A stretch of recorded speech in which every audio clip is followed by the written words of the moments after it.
Hello मित्रों, नमस्कार। मैं दिलीप बिष्ट आपके सामने आज बहुत प्राचीन समय में जो हमारे मुद्राएं चलती थी उसके विषय में मैं आज आप लोगों को दिखाना चाहूँगा।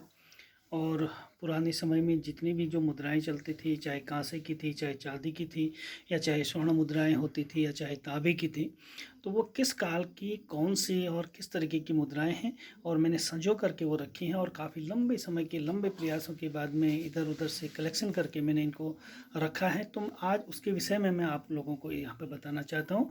ये जो हमारी मुद्राएं हैं, पहले मैं आप लोगों को उनको दिखा देता हूँ और उसके बाद जो भी पुरातन समय का जो भी सामान मेरे पास पड़ा है और जो भी चीज़ें हैं, मैं आप लोगों को उनके रूबरू उनके सामने आप लोगों को पेश करूंगा। आप लोग देखेंगे कि कौन से और किस तरीके के और किस समय कौन से समाज में कैसी चीज़ें चलती थी। तो उस समय हमारे पुराने इतिहास के बारे में वो जानकारी हमें मिलती है कि किस तरीके की और किस तरीके की जो चीज़ें चलती थी और वह चीज़ें आज के समय में हमारे लिए कितने मायने रखती हैं और कितने हमारी उपयोग में आती हैं। और उन समय में जो भी चीज़ें जो चलती थी, तो उससे उस समय के इतिहास का पता चलता है कि लोग कैसे थे, क्या खाते थे, कहाँ रहते थे, किस तरीके से अपने जीवन का उपभोग करते थे और क्या क्या चीज़ें उनके जीवन में होती थी। तो इस विषय के बारे में मैं आप लोगों को बताना चाह रहा हूँ। तो कृपया आप सब लोग मेरे चैनल को सब्सक्राइब करें और देखें कि ये किस तरीके का। अगर आप लोगों को मेरा चैनल अच्छा लगे तो कृपया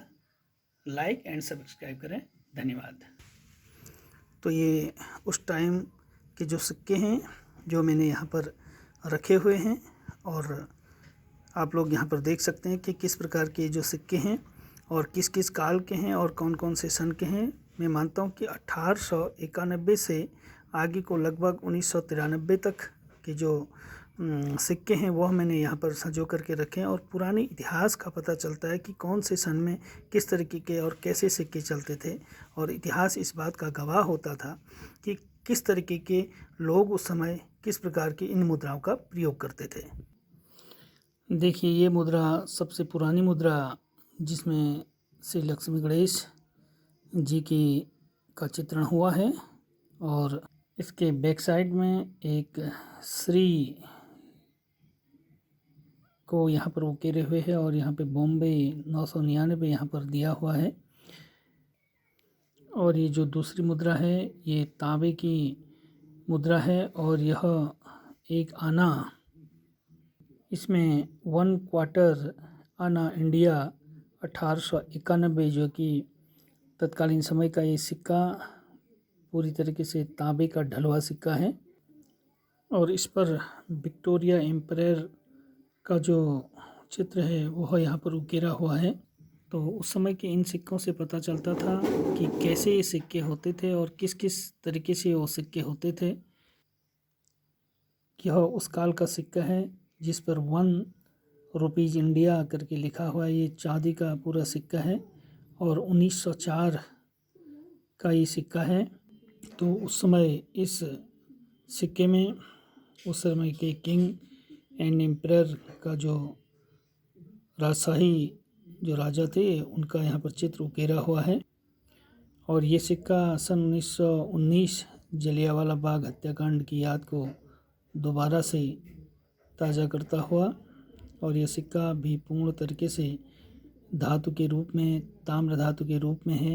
ये भी 1 रुपये का सिक्का है तत्कालीन, और इसमें भी जॉर्ज वी किंग का जो चित्रण है वह पूर्ण तरीके से इसमें उकेरा हुआ है। और इसी प्रकार हमारे पास 1935 का ये सिक्का और 1936 का ये सिक्का, 1910 का ये सिक्का और 1930 का भी ये सिक्का, 1938 और 1939 से लेकर के तो उस समय का एक ये सिक्का, 1944 में 2 आने का एक जो सिक्का है वो भी यहाँ पर दिखाया गया है। ये उस समय जो एक नया पैसा चलता था, 1 नया पैसा रुपये का 1.25 भाग, 1961 का ये सिक्का जो आप लोगों को दिखाया जा रहा है। और इस प्रकार से कई ऐसे सिक्के जो कि उस समय के तत्कालीन जो बादशाह लोग होते थे तो उनके समय के जो सिक्के हैं कैसे और किस तरीके से इनको बनाया गया है और किस तरीके से उस समय की कला और आधिपत्य को सवार करके, लिख करके, कुरेद करके ये बनाए गए हैं और कैसे इनका उपयोग किया जाता था। तो तत्कालीन समय में ये सिक्के किस तरीके से प्रचलित थे, तो ये मैंने संजो करके रखे हैं। तो इसलिए यदि आप लोगों को यह वीडियो मेरी पसंद आई तो कृपया लाइक एंड सब्सक्राइब करने की कृपा करें। धन्यवाद।